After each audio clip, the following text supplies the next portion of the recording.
Pag-uusapan po natin ngayon ay ang Book of Deuteronomy. Pinamagatan po natin itong Choosing the Covenant of Life. Well, basically, napag-usapan na po natin Genesis, Exodus, Leviticus. Last week, napag-usapan natin yung Numbers. This is the continuation of the journey of Israel. Ano po?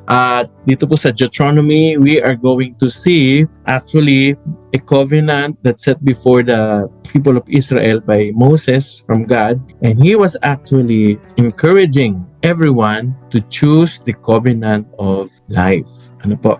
So, choosing the covenant of life. Yan po yung pamagat natin. Okay, Deuteronomy, choosing the covenant of life. Ang objective po natin, basically, to equip every one of you, leaders, so that we can have actually an understanding, a clear understanding of the book of Deuteronomy. Yung ba pag tinanong ka, alam mo na agad yung kabuuan ng istorya o nilalaman ng Deuteronomy. Kumbaga may general idea tayo at kung ano ang pinaka-tema nito.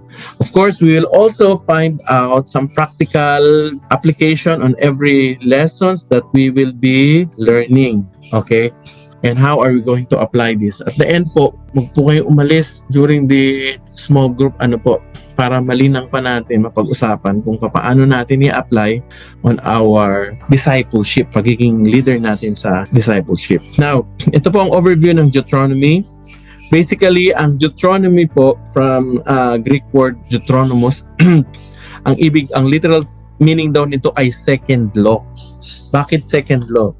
Kasi dito po sa Deuteronomy, nire-review ni Moses actually yung batas na ibinigay sa kanila doon sa Mount Sinai.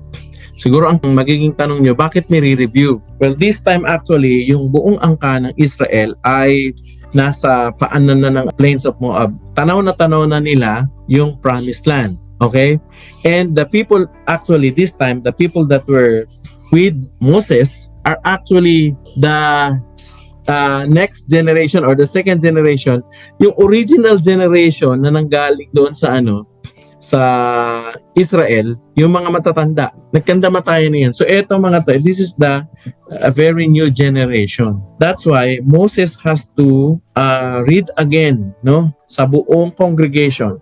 Moses has to remind these people about the covenant of God with them. Nakuha nyo. So ang audience dito, new generation of Israelites before entering the promised land. I understand, gustong i-prepare ni Moses yung henerasyon na ito. Remember, nakapasok lang sa promised land ay yung original ay si Joshua at si Caleb lang. Even si Moses was prohibited by God because he did not obey yung instruction ni God doon sa, naalala niyo yung kwento tungkol sa bato. Sabi ni God, magsalita ka, ang bato maglalabas ng tubig. Pero ang ginawa ni Moses, pinalo niya sa inis. And so therefore, he was also disqualified to enter the promised land. Pero sabi ni God, okay, matatanaw mo. So ang setting nito, nandun na sila sa plain of Moab. And Moab is just like, tanaw na, kitang-kita mo na. Kumbaga pa, parang kung nasa Antipolo ka, parang gano'n, nasa Antipolo ka, kitang-kita mo na, kasi ang Antipolo mataas po nandito ka, yung Ortigas. Yung BGC Ortigas, yung Manila, parang gano'n. Ganon, malapit na, tanaw na ang promised land. Okay? So, ang pinaka-key verse natin dito, which basically actually speaks about the whole theme, ay Deuteronomy 30 verse 19. Sabi ni Moses, I have set before you life and death, blessing and curses. Now, choose life. Kasi nireview lahat ni Moses ang nangyari sa kanila, pinaalala sa kanila yung kanilang responsibility as a people of God. At sinabi niya rin sa bandang huli actually, yung mga blessings kapag ang Israel ay sumunod sa Panginoong Diyos, sinunod nila, hindi nila tinalikuran, hindi sila sumabas sa Diyos-Diyosan, kundi si Yahweh ang kanilang sinunod, ang daming blessing. But Moses also said the curses, yung mga sumpa na tatanggapin. Alam niyo, magandang basahin niyo talaga yan. Yung from chapter 30 hanggang last chapter. Kasi makikita niyo po kung ano-anong blessing ang pwede matanggap ng isang tao when he is actually obeying, very obedient to the word of God, to Yahweh Himself. And what are the curses? Hindi yung mga sakit, mga sumpa na natatanggap ng isang tao dahil most likely the person is not obedient. So ito yun. Sabi ni Moses, I have set before you life and death, blessings and curses. Pero sabi ni Moses, choose life. Pero at the end, si Moses actually nagbigay ng uunahan ko na. Nagbigay siya ng prophetic utterance. Sabi niya, pero alam ko, sabi niya, pag namatay ako, darating ang panahon, tatalikuran niyo ang Panginoon at ipapatapon kayo sa malayong bansa. Sa malayong bansa. Pero sabi niya, pero ang Panginoon ay aalalahanin kayo at bibigyan kayo ng bagong puso o tutuliin. Actually, sa English, He will give you a circumcised heart and He will bring you back to this land. Yun ang kanyang Binanggit ko na sa inyo kasi at the end, hindi ko na yun babanggitin. Okay, now, i-review lang natin, i-review natin ulit ang nangyari. Ano nangyari from Egypt? Dito tayo sa taas. Nilabas sila ni Moises. So, nagkaroon ng Exodus after some plagues, 10 plagues after the 10 plagues. Pagkatapos po nun, nagsettle sila sa Mount Sinai. Sa Mount Sinai, actually isang taon sila na nagsettle doon. And during that time, God actually gave the law to Moses and all of the laws about kabuuan civil, marital, and even religious laws were given to Moses. Nakuha nyo. Now, after some time, nagpunta na sila ngayon sa nagsimula na sila maglakbay. Ayan, tinalakay natin last time sa Leviticus, di ba? Sa Leviticus, ano nangyari doon? Sila ay, actually, nangyari doon, binigay yung law, yung batas, no? At lahat ng mga laws about sacrifices and everything, in-institute yun dito. Then eventually, napag-aralan natin sa Numbers ay nagkaroon ng census, di ba? First and second census. Dito rin sa time na ito, pinadala ni Moses actually ang 12 tiktik para tingnan, pumasok doon sa Canaan. So may nakapasok na sa Canaan, tiningnan nilang mabuti. During this time, merong dalawang report, majority report at saka minority report. Pareho ang report nila, generally, masagana, maganda ang bayan. Pero yung majority report, sabi nila, they reported actually out of fear and disbelief. Sabi nila, hindi natin kaya mga tao doon. In fact, sabi pa nga nila, parang ipinapahamak tayo ni Yahweh. Mamaya, babasahin natin yung portion yun. Kasi nireview ni Moses yun. However, yung minority report, si Joshua at Caleb, sabi nila maganda ang lupain at binigay na sa atin ng Panginoon. In fact, takot yung mga tao doon. Lusubin na natin. However, nagwagi yung majority and so therefore, nagalit si Yahweh. Pinarusahan sila. Nung pinarusahan sila, nagmadali naman sila. Sige, lusubin natin. Sabi ni Moses, wag nyo na lusubin kasi hindi sasama sa inyong Panginoon. Pero lumusob pa rin sila. So, pinarusahan na naman sila, marami sa kanilang namatay. After that, because of that, ang sabi ni Yahweh, okay, dahil sa inyong katigasan ng ulo, 40 years ayong mananatili. Mamaya mababasa natin yan. Ni-review ni Moses yun. So 40 years sila na nagpaikot-ikot dito sa disyerto na ito. Nakuha nyo? Then after 40 years, eto na, si Moses, parang nararamdaman niya, malapit na rin yung kanyang oras, pinaalala niya sa bagong henerasyon ang mga batas at utos ng Panginoon at ano mga dapat nilang maging ugali pagpasok nila sa Canaan. Kasi sa Canaan, ang Canaan kasi, ang mga tao doon ay punong-puno ng mga Diyos-Diyosan.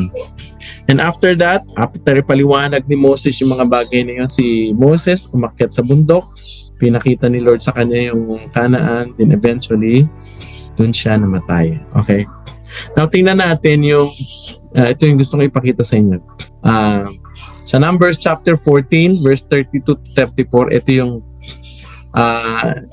as a review, no? Sabi rito, as for you, your dead body shall fall into this wilderness. Ay ng parusa ng Panginoon doon sa mga ninuno ng mga hindi sumampalataya, no? Kundi nagmatigas, nagrebelde. Sabi niya doon sa mga taong yon sa Book of Numbers, sabi niya, your bodies, your dead body shall fall into this wilderness. So mamamatay kayo lahat.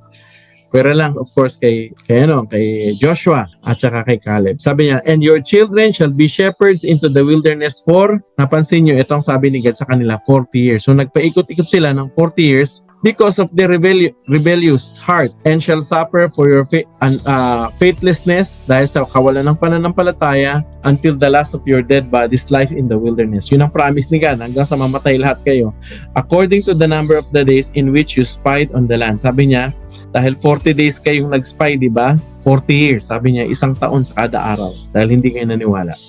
Ano ang intention ni God? Bakit inano yun? Bakit sinabi niya yun? Tingnan natin intention niya. Sabi niya rito, tingnan nyo 40 days a year for each day, you shall bear your iniquity for 40 days. And, sabi niya rito, and you shall know my, ano sabi dito? Hindi ko makita. Well, basically, sinasabi niya, and you shall know my displeasure, sabi niya. And so, therefore, God was actually disciplining them. Okay? Now, these are the words that Moses spoke. Deuteronomy chapter, chapter 1, verse 1 to 3. Ito, si Moses kinakausap na yung mga bagong henerasyon. At itong sabi ni Moses, sabi ng Deuteronomy, these are the words that Moses spoke to all Israel beyond the Jordan in the wilderness. Pansinin niyo, verse 3, binanggit rito, in the 40th year, on the first day of the 11th month. Meaning to say, dito, in-indicate talaga na natapos na yung 40 years. Ito yung pang 40 years na sa unang-unang araw ng 11 buwan. Naka nyo? Inausap ni Moses spoke to the people of Israel according to all that the Lord has given him. May binigay na utos si God. Ni-review yun ni Moses. Okay? So, tingnan natin. Ano ang pinaka-structure? Well, basically, pwede nating hatiin yung buong chapter 1 to 34 into 3 segments. Yung unang segments, ano yun? Opening speech ni Moses, pinaalala sa kanila, ni-review yung mga nangyari at yung mga dapat nilang gawin. Actually, dito nakasulat yung Shema. Chapter 12 to 26, these are the collections of laws that they need to understand. Tapos chapter 27 to 34, yung closing speech ni Moses. Dito nyo makikita yung curses and curses if the Israel will not obey, and blessing if they will obey. Naka niya. Then eventually, dito sinabi ni Moses yung choose life. At dito niya rin binanggit actually yung prediction niya na eventually, sabi niya, pag nawala ako, ay tatalikod kayo at ipapatapon kayo ng Panginoon sa malayong lugar. Pero darating ang panahon, titipunin kayo uli ng Panginoon, ibabalik dito at bibigyan kayo ng isang bagong puso. Then eventually, after that, mababasa nyo yung portion na kung saan si Moses ay namatay na. Okay. Now, lagyan lang natin ng konting specific. So chapter 1 to 5, this will actually a call to remember. So this is the beginning actually of Moses' final speech before his death. So ang ginawa niya dito sa chapter 1 to chapter 5, ni-review niya lahat ng batas ng covenant, no? At nangyari ito doon na malapit na actually sa Jordan River nung ni-review niya ito. Now, these are some of the verses I chose. Pumili ako ng ilan kasi tingin ko napakaganda nitong napakaganda nitong alalahanin natin. So chapter 1, itong sabi, see, the Lord your God has set the land before you. Go up, take possession, as the Lord, the God of your father, has told you. Do not fear or be dismayed. Dito, pinaalala ni Moses. Sabi niya, ang ginawa natin ganito bago yung mga ninuno nyo, bago tayo pumasok sa Canaan, actually, nagpadala tayo ng spies o mga tiktik. At sinabi ko sa inyo na eto na, tingnan nyo, puntahan nyo yung lugar o lupain na binigay na sa atin ng Panginoon. Binigay na yan sa atin ng Panginoon. And the Lord God Himself commanded us to take possession of the land. Naka nyo? Nung nagpunta kayo, bumalik kayo, nagbigay ng balita. Ito yung sinasabi ko sa inyo kanina. Nire-review lang natin. Pero actually, this is part of Moses' speech. Sabi niya, chapter 1, verse 26. Pero ang sabi niya, yet, you would not go up. Of course, he was speaking to the new generation, pero he was speaking as the whole, for the whole Israel. Sabi niya, kayo, yung Israelita, sinabi ko na sa inyo, na binigay na sa atin yan, pero ano daw sinabi? Sabi niya, yet you would not go up. Sabi niya, ayaw niyang pumunta. Pinapapunta kayo ng Panginoon, pinapatik na nga sa atin. Ano pa, sabi rito, but you have rebelled against the command of the Lord your God. Sinabi na ni Lord, may pangako na si Lord, pero hindi sinunod. Alam nyo, ganun pala yun. We can draw a principle actually out of that. When God tells us something and we do not believe it, when we do not believe Him, the next response that will be seen among the people who do not believe in the Word of God is that they will not obey. They will not obey. And so by disobeying, they are actually going against the very Word of God. And God takes that seriously and He labels it as a rebellion. So rebellion per se roots out or it is coming from disbelief. Yung hindi pala natin paniniwala sa mga sinasabi ng Panginoon, sa mga pangako niya, ay nagdadala yun sa atin para hindi sundin yung kanyang sinasabi, yung kanyang instruction. And so therefore, hindi natin pagsunod sa kanyang instruction. He is taking it seriously and He is labeling it as rebellion. Sabi niya, but you rebelled against the command of the Lord. Bakit? Kasi, tingnan natin. And ito pa nangyari. Ano yung mga behavior ng isang rebellious person? Etong behavior. And you murmur in your tents and said. Nagmumurmur sila. Mareklamo. No? Ganito kasi, ganito. Mareklamo. At hindi lang mareklamo, naghahanap sila actually ng pwedeng negative things na pwedeng isisi o ibintang. Sabi, you murmured in your tents and said, tingnan nyo, anong ginawa nila? Because the Lord hated us, He has brought us out of the land of Egypt. Pinuin nyo, yung disbelief nila has brought them to disobey God and so therefore rebelled. Pero hindi lang yun. Gumawa pa sila ng usap-usap o kaisipan na because the Lord hated us, piruin nyo, hindi lang sila nag-disobey, pinagbintangan pa nila na ang Panginoong Diyos ay nag-iisip ng masama laban sa kanila. Kasi tayo kinamuhian tayo ng Diyos, hindi niya tayo mahal. And so therefore, kaya gusto niya tayong salantain. Nakanya. And eventually, what they're actually saying, that happened to them. Alam nyo, may isang talata sa Numbers na hindi ko lang nabanggit last time. Yung ang sabi doon, be careful what you are actually speaking or uttering or declaring because the Lord will do just what you said. Kung anong narinig ng Panginoon galing sa bibig mo, yun ang gagawin niya. Anyway, now, let's continue. Verse 29, ano sabi ni Moses? Then I said to you, do not be in dread or afraid of them. Isa pa pala sa reason kung bakit disobedient sila because they were afraid. They allowed themselves to be subdued by fear. Alam nyo, ang kabaliktaran kasi ng pananampalataya ay pagkatakot. The Lord your God who goes before you will Himself fight for you. Ayun ang sabi ni Moises. Sabi niya, okay, matakot. Matatakot kayo. Bakit? Ba't hindi daw tayo dapat matakot? Kasi sabi, the Lord your God who goes before you, ang Diyos na sumasama sa iyo, ano daw gagawin niya? He Himself will fight for you. Nakakatuwang maintindihan ng Panginoon na sumasama sa atin. Siya mismo ang makikipaglaban para sa atin. Kaya nga mga kaaway natin, madidisperse sila, mababaliw sila, mawawalan sila ng lakas ng loob. Kasi mararamdaman nila, makita nila na ang Panginoong Diyos mismo ang sumasama. Nakuha niyo. On the other hand, kapag ang Diyos ay sumasama sa atin, tapos puro tayo duda, kawalan ng pananampalataya, hindi siya nalulugod doon. So, ano nangyari? And just as He did for you in the Egypt before your eyes, and in the wilderness, where you have seen how the Lord your God carried you as a man carries his son. Yun pang sinabi ni Moses, no? Dinala kayo kung parang katulad kayo ng isang anak. All the way that you went until you came to this place. So pinaalala ni Moses actually yung ginawa ng Panginoong Diyos sa kanila. Kaya lang sa verse 32, sinabi rin ni Moses yung kanilang naging tugon. Sabi niya, kahit sinamahan kayo ng Panginoon, nakita niyo yung kanyang kapangyarihan, nakita niyo yung ginawa niya. Verse 32, sabi, yet in spite of this word, you did not believe the Lord your God. So the rebellion were actually yung rebellion nila, ang manifestation actually noon ay disbelief. Kapag isang tao ay hindi sumasampalataya, hindi naniniwala, that is taken by God seriously, rebellion. Kaya alam nyo, kahit sa kaligtasan ganun eh. Ngayon actually, pag ang isang tao hindi na pinag-iusapan yung kasalanan. Kasi nga yung kasalanan, lahat tayo makasalanan, given na yun. And so God provided actually the payment for sin. Ang pinag-uusapan na ngayon, maniniwala ka ba na yung kasalanan mo tinubos na ng Panginoon sa Kristo at binayaran niya? Ang pinag-uusapan na ngayon yung belief or disbelief ng isang tao. When a person believed and accepted the Lord Jesus Christ, he is actually pleased. Now, when a person do not believe God, when it comes to gospel, he is taking it very seriously. Kasi parang sinasabi niya na, hindi naman totoo yung sinasabi mo eh. Kasi nungalingan niya. It just is the same thing with the people of Israel during the time of Moses. When they do not believe what God tells them, God takes it very, very seriously.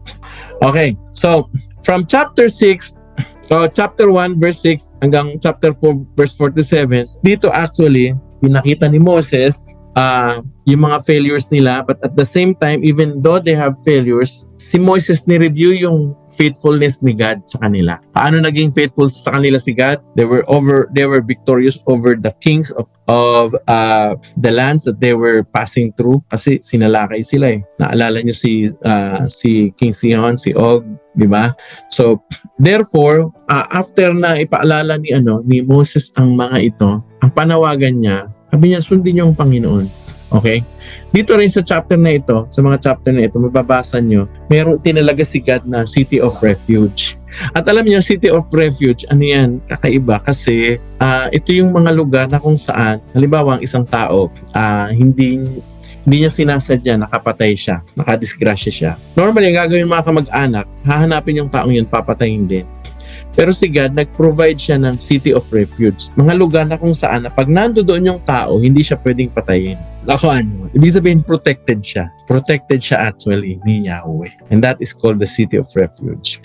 Even yung mga taong pinag-ahanap. Naalala nyo si David, bagamat si David, wala namang kasalanan kay King Saul, di ba? Hinahanap siya ni King Saul para patayin. Ang pinupunta niya yung mga City of Refuge. Okay?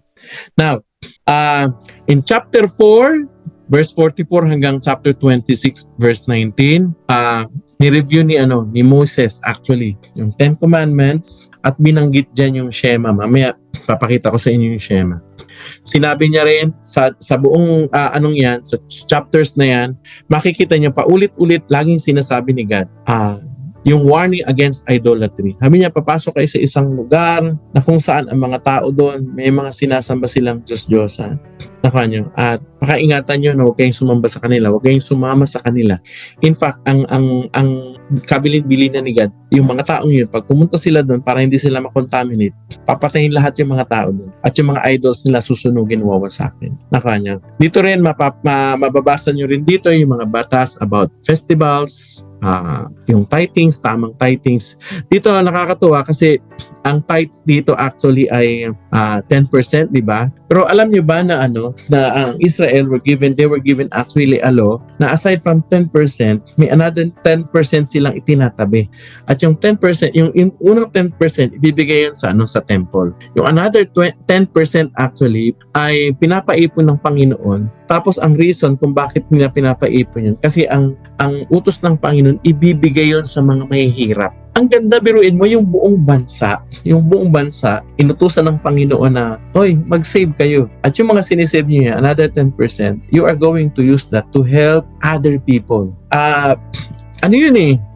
That was actually a tool where God wants actually, kasi ang original talaga ni God, ang original plan niya is to use Israel so that His kingdom on earth will be proclaimed.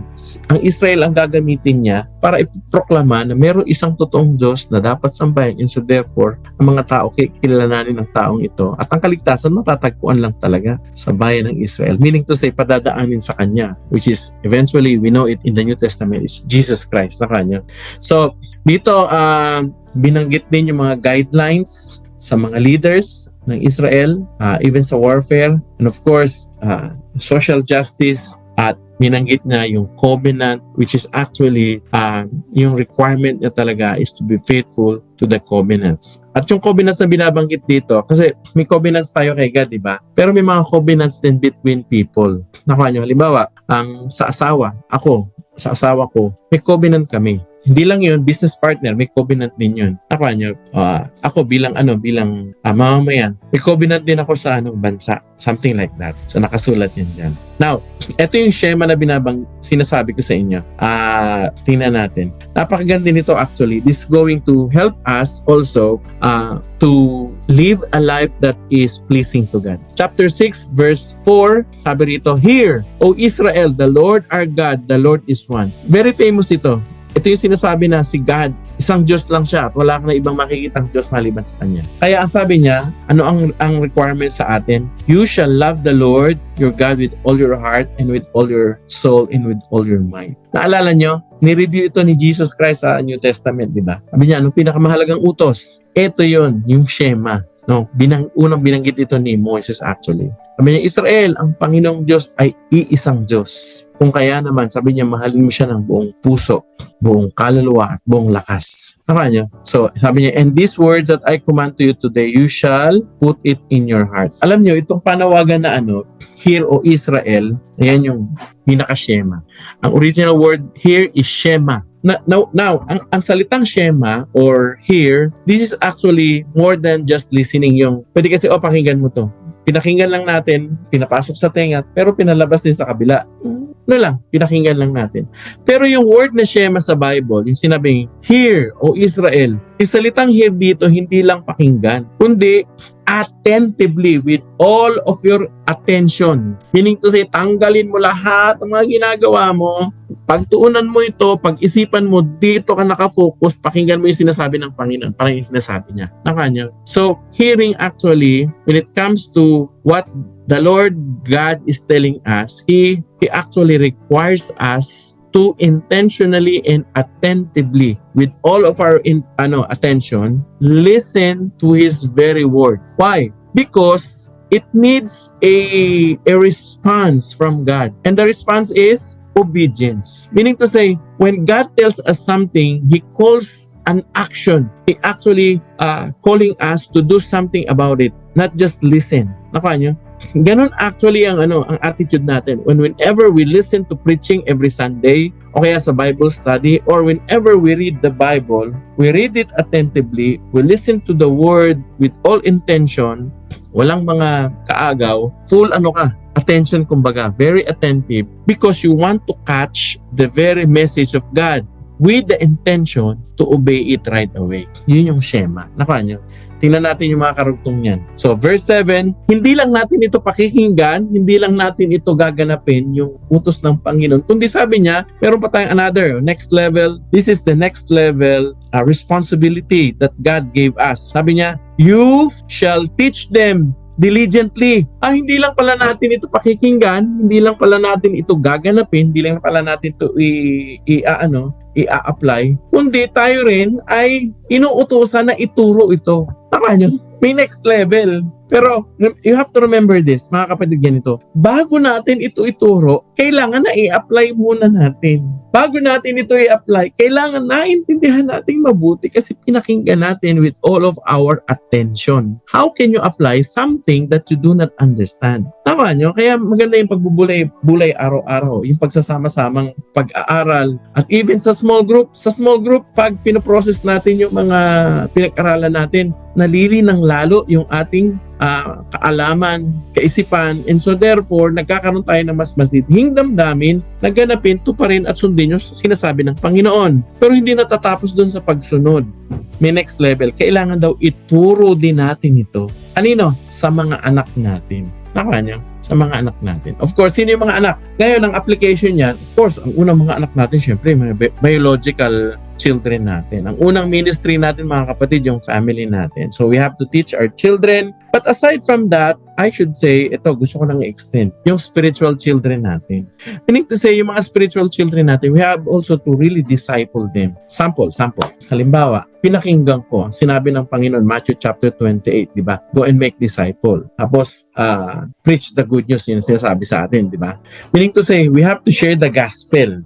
Okay? Narinig ko yung sa salita ng Panginoon. So therefore, pinag-aralan ko, sinanay ko ang aking sarili. Sinishare ko na rin ngayon ang gospel. Kaya, ako, ayun ang prayer ko everyday. Sana everyday ay may ma-sharean ako yung talagang prayer ko. I will be able to influence somebody or even a group of people so I can share the gospel. Kasi I want to obey God. Nyo?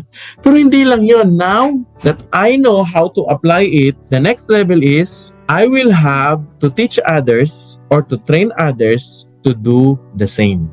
Yun yung Shema. Kumbaga, kung anong natututuhan natin, dapat i-apply natin. Pero kung ano yung mga natutunan natin at ina-apply natin, hindi natin dapat sinasarili, mga kapatid. Ituturo din daw natin ito sa mga anak natin. Okay? Paano daw? Paano ituturo? Tingnan nyo ha. And sabi niya, you should teach it diligently to your children and shall talk of them when you sit in your house and when you walk by the way and when you lie down and when you rise, when you shall bind them as a sign on your hand, and they shall be as frontlets between your eyes. You shall write them on your doorpost and on your house. Nyo, ano ang sinasabi sa atin dito? Sabi, ituro nyo ito habang naglalakad kayo. Pag matutulog kayo, pag gigising kayo, itali nyo pa nga ito. Sabi niya, itali nyo sa ulo nyo, sa kamay. Kaya makikita nyo mga hujub, ganun eh. Tapos lalagay nyo pa sa mga doorpost nyo. Ano ibig sabihin nito? Ang ibig sabihin nito, ganito mga kapatid. Yung ating discipleship actually, yung teaching and training natin sa mga anak natin, sa mga taong siniserva natin. It should be a way of life. Kasi ito, way of life ito eh, araw-araw ito. Hindi yung, ang discipleship mga kapatid, hindi yung nasa lang, special room kayo. Nasa room na tayo, may blackboard dito, may PowerPoint. Discipleship. Hindi ganun ang discipleship. Ang discipleship, day-to-day life. Nyo? Yun ang discipleship. We invite actually other people to see our lives so that they will see our lives, how we apply the Word of God that we are learning. Kapag ang discipleship nangyayari sa classroom lang, hindi talaga discipleship yun. Nyo? Kaya napakahalaga yung natin, yung presence natin sa ating mga anak, even doon sa mga dinidisciple natin. Para makita talaga nila yung buhay natin. Alam niyo, pagdating sa buhay natin, hindi natin kailangan magpangkap. Ang kailangan lang tayo ay maging totoo at mapagpakumbaba. Halimbawa, yung mga ina-apply natin, hindi natin kailangan magpanggap na prayerful. Kundi kailangan talaga natin maging prayerful, i-apply natin. Hindi natin kailangan magpanggap na perfect. Nyo?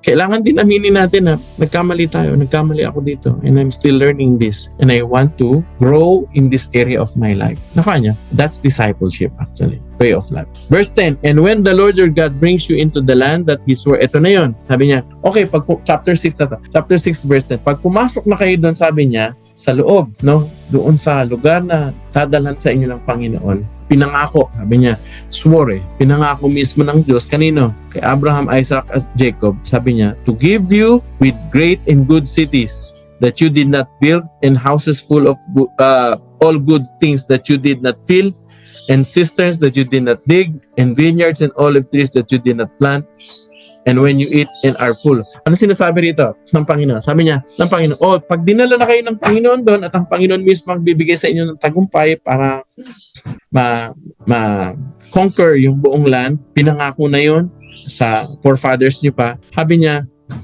in-itemize pa. Ito yung mga syudad na hindi naman kayo hindi kayo nag-build. Okay? Yung kanilang mga bahay, puno na ng magagandang bagay. Yung kanilang mga balon, hindi kayo ang humukay nito. At yung kanilang mga pananim, hindi kayo nagtanim. Pero eventually, sabi niya, you are going to enjoy all of this. Ang ganda, ang gandang blessing. Verse 12. Ito ang warning ni Moses sa kanila. Then, this is the turn of events. Sabi niya, then, take care. Mag-ingat kayo. Sabi niya, take care. Lest you forget the Lord. Sabi niya, mag-ingat kayo. Kasi baka doon sa gitna ng inyong kasaganaan, tagumpay na natatamasa, baka masyado kayong malasing. At pag nalasing kayo, this is my own words, baka makalimutan nyo ng Panginoon. Nyo? At marami ako nakitang ganyan. Nung nagsisimula pa lang sila, hirap na hirap, panay ang prayer, Lord, tulungan mo kami, ganyan.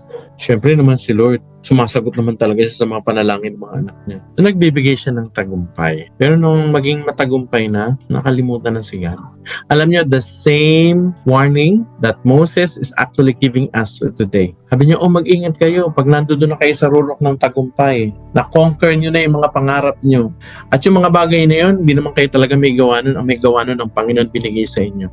Pero pag tinatamasa niyo na yun, yung kasaganaang yun, sabi ni God, ni Moses actually, paalala sa atin, mag-ingat kayo, baka sa gitna ng inyong kasaganaan, makalimutan ninyo ang Panginoon.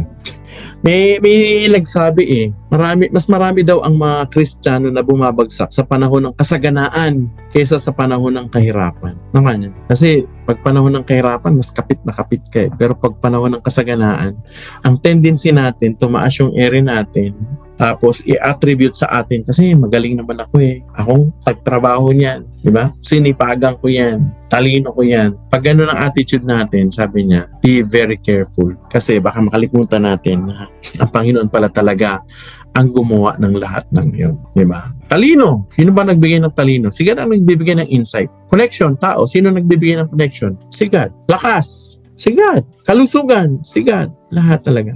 Ino-orchestrate niya rin lahat ng bagay na yun para i-bless tayo. Kaya sabi ni God sa atin sa verse na ito, mag-ingat tayo sa Kanya.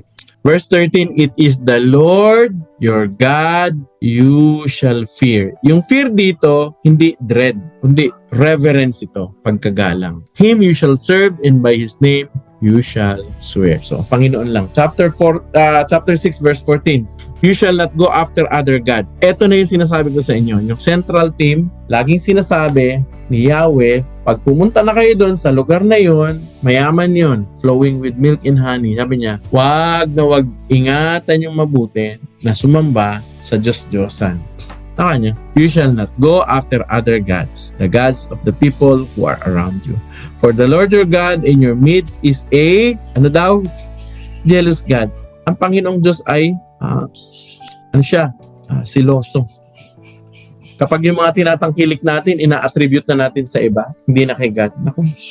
O kaya, ang pinapaparangalan na, tayo na. O kaya, ang nagiging sentro na ng focus natin, ng panahon natin, ay doon sa mga ari-arian. May kwento dyan Yung, kwento lang naman ito. Kwentuhan lang. Meron daw sa probinsya, nung bagong-bago, active sa church. Humingi siya ng prayer request kay pastor. Sabi niya, Pastor, pag-pray mo naman yung mga baboy ko. Kasi nagsimula siya ng pigirin. Na-bless ni Lord. Para po lalong, alam mo, siyempre, di ba? Pag may pera, mas makakaserve ka kay Lord. Para mas makaserve ako kay Lord. So, pinag-pray ni pastor. Dumami yung baboy niya. Dumami nga. Lumaki yung pigirin niya. Kaya lang ito nung lumalaki na rin yung responsibilidad niya. Nakuha niyo? Nangihinayang na kumuha ng trabahador. So, anong ginawa niya? Ginamit niya yung lahat ng araw niya, pati yung linggo. Yung linggo, naibigay na rin sa mga pag-aalaga ng baboy. So, dati, may panahon siya para mag-serve sa church, magsumamba, at palaganapin ang kaharian ng Panginoon. Ngayon, busy-busy na siya sa lahat ng kanyang mga alagang baboy. Ano nangyari? Nawala. Ayun, dinalaw ni pastor. Sabi ni pastor, brother, kumusta ka na? Hindi na kita nakikita sa church. Alam niyo, sabi ng member, kasi pastor, itong mga baboy ko kasi, hindi ko mapabayaan. Slip of the tongue, sabi niya, yung mga baboy ko kasi ang hadlang sa pagpunta sa church. Sabi ni pastor, sige, pag-pray natin na tanggalin yung hadlang. Pinag-pray, Lord, tanggalin niyo po yung hadlang. Naku po, anong nangyari? Napeste yung mga baboy, nawala yung mga kababuyan. Nawala yung mga baboy. Ano nangyari? Yung blessing, hindi na naging blessing. Alam niyo, ito platandaan. Kapag yung kasaganaan natin ang naghihinder na para maging close tayo kay God o para magawa natin yung purpose na pinapagawa sa atin ni God, pag yung kasaganaan na hindi na blessing yun, curse na yun. And I tell you, nagsishift na yung ating God na si Yahweh, si Jesus, nagsishift na, nagiging God na natin yung kayamanan natin. So, lest the anger of the Lord your God be kindled against you and He destroyed you from the face of the earth. Sabi niya, you shall not put the Lord your God to the test. Huwag niyong susubukin ng Panginoon. As you tested Him at Massa, and you shall diligently keep the commandments of the Lord your God and His testimonies and His statutes, which He has commanded you, and you shall do what is right and good in the sight of the Lord. You know what? God is always calling Israel to be a just. Ano ibig sabihin ng just? Fair. He's calling actually to be fair to everyone.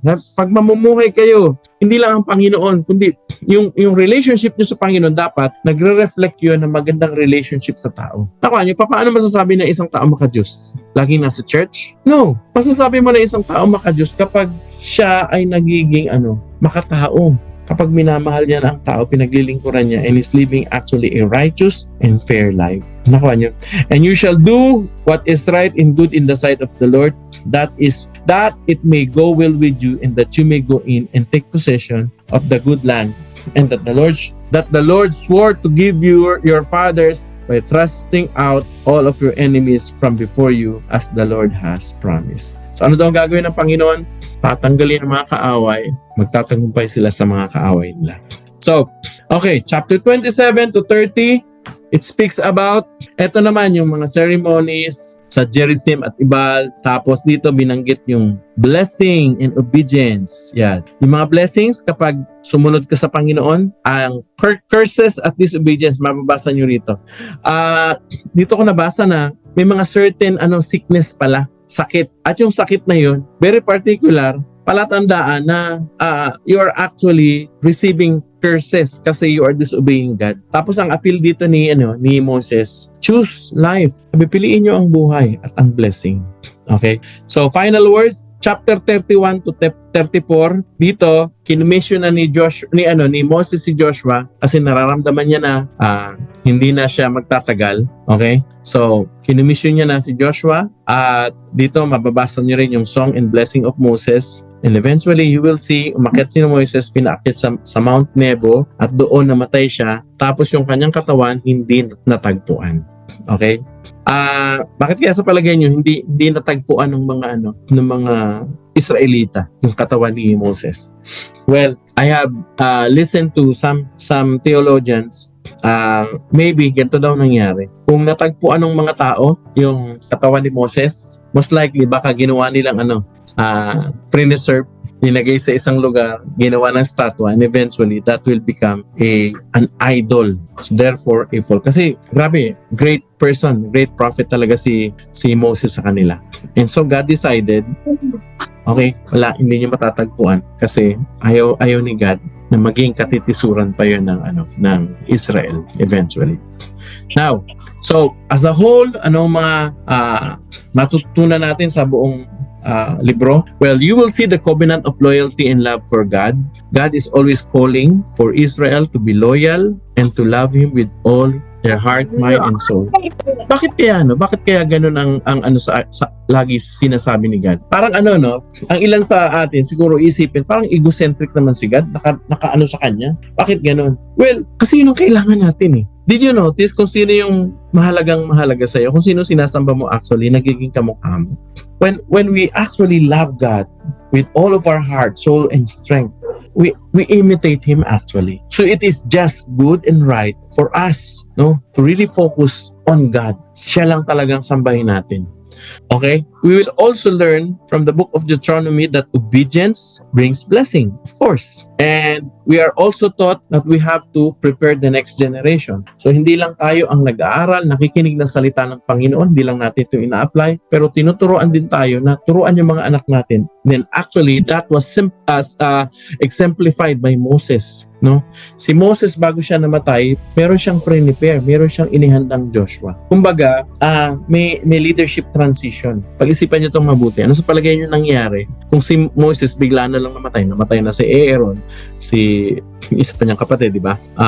Namatay na tapos mamamatay si Moses. Tapos walang susunod na leader. What do you think will happen? Chaotic. Alam niyo, ganun din dapat tayo. Sa ating paglilingkod ngayon, whatever organization you are, maging sa family, dapat isipin natin yun. One day, tayo as parents, mawawala tayo. At ang gawin natin bago tayo mawala, na i-ready natin yung mga anak natin. Naturuan natin sila kung paano magmahal sa Panginoon, na i-lead natin sila sa Panginoon. Yung pagmamahal natin na ilipat natin sa kanila. Kumbaga na ipamana natin sa kanila yung pagmamahal natin sa Panginoon. Dapat gano'n. Sa kumpanya, gano'n din. Sa kumpanya, wala naman sa atin dito indispensable eh. Siguro ngayon, ikaw ang CEO, ikaw ang manager. Eventually, mamamatay tayo. Pag namatay tayo, ano mangyayari? Ano mangyayari doon sa mga tauhan, di ba? Sa mga susunod na generation. Dapat may piniprepare na rin tayo mga leaders. Sa church or sa ministry, ganun din. Sa church or sa ministry, ganun din. Ako as a pastor, now that is actually, nasa 51 na ako eh. Magpi-51 na ako actually this December. Isa na yun sa ko, niisip ko na hindi lang ako ngayon magwi-win ng mga tao, kundi may mga ipe-prepare ako mga tao so that eventually I will be able to pass the baton. That's why I'm into training leaders. Actually, itong ginagawa nating training dito, this is actually passing a baton. We are equipping you na kanyo. So, ganun din tayo, ganun din kayo. Halimbawa, sa inyo, sa small group nyo, kayo ang leader. Pero meron ba kayong ginugroom na eventually, halimbawa, pag nawala kayo, siya ang magte-take ng stand to say, okay, let's continue, let's move on, di ba? So, let's teach our future generation. Okay, so, I have here 3 small group discussion, pero bago tayo pumunta sa small group discussion, by the way, picturean nyo na muna. May papanood ako sa inyo na video, so mga 8 minutes lang to. So we can understand the whole story. Okay. Kita niyo po ba? Pakisagot nga po mga kapatid. Kita niyo po ba ito? Opo. Okay, sige po. Sige po, lakasan niyo po yung yung audio niyo para po mas marinig niyo. Ito po ay Book of Deuteronomy. The book of Deuteronomy is the 5th book of the Bible and the final book of the Torah. After the exodus from Egypt, Israel was at Mount Sinai for 1 year entering into a covenant with their God. And then they had the disastrous road trip through the wilderness, and the Exodus generation disqualified themselves from entering into the land promised to Abraham. And so Deuteronomy begins with Moses standing in front of this new generation explaining the Torah. And it's from here that the design and purpose of the book unfolds. Deuteronomy is a series of speeches from Moses where he's calling the next generation of Israel to be faithful to the covenant with their God. At the center of the book is a collection of laws, which are the terms of the covenant between God and Israel. Some of the laws are new, but many are repeated from the laws given earlier at Mount Sinai. And that's actually where this book gets its name, from a Greek word deuteronomion, which means a second law. Now, surrounding these laws are 2 outer sections of Moses' speech. Each of these are broken up into 2 parts themselves. Let's just dive in and we'll see how this whole thing works. So Moses first of all summarizes the story so far, and he highlights how rebellious the previous generation was, in contrast with God's constant grace and provision in the wilderness. And God did bring his justice on them, yes, but he did not abandon his covenant promises. After this comes a series of very passionate sermons where Moses calls on this new generation to be more faithful than their parents were to the covenant. He reminds them of the 10 Commandments, and then the centerpiece of this section is a famous line called the Shema. Moses says, "Listen, Israel, the Lord is our God, the Lord alone, and you shall love the Lord your God with all of your heart, with all of your soul, and with all of your might." This became a very important daily prayer in Judaism, and it brings all of the themes of the book together. So the word listen, or Shema in Hebrew, it means much more than just to hear. Its meaning includes responding to what you hear, or in English we would say obey. And the word love in Hebrew also means much more than just an emotion or feeling. It's about a decision of wholehearted devotion to God that involves your will and your emotions, your mind and your heart. Now, for Israel, their obedience and devotion to God served a much larger purpose. Obedience to the laws is going to make Israel a unique people among the nations. Just like God said at Mount Sinai, they will become a kingdom of priests. And Moses now says how. Israel has the chance, by following the laws, to show the whole world the wisdom and the justice of God. The other key idea in the Shema is that Israel was called to obey and be devoted to the Lord alone. Or literally, in Hebrew, it says, the Lord is one. Now, in context, the point is that the Lord is the one God Israel is to worship and obey. Israel's about to go into the land of Canaan, where people worship idol gods that represent all different aspects of creation, the sun, the weather, sex, and war. And in Moses' view, worshiping these gods degrades humans and destroys communities. But worshiping the God of Israel, who's the creator and the redeemer, that will lead to life and blessing.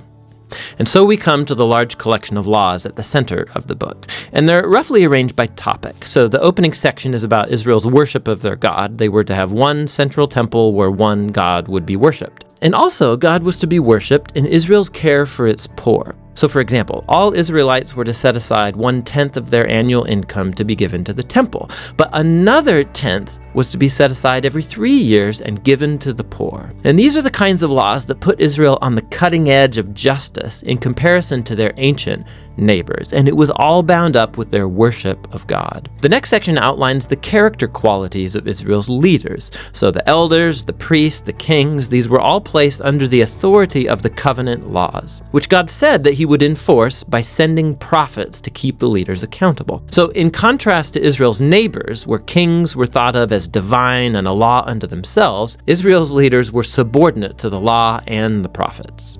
Following this is a large section of laws about Israel's civil life, so rules about marriage and family and business, and also about social justice, about their legal system and how it was to protect widows and orphans and immigrants. And then these are concluded by more laws about worship. Now, here's some tips for reading all of these laws. Remember, first of all, these are the terms of the Sinai covenant given specifically to ancient Israel, living in a culture that's very different from yours. And so two, it's not going to be helpful to compare these laws with modern laws from a very different culture.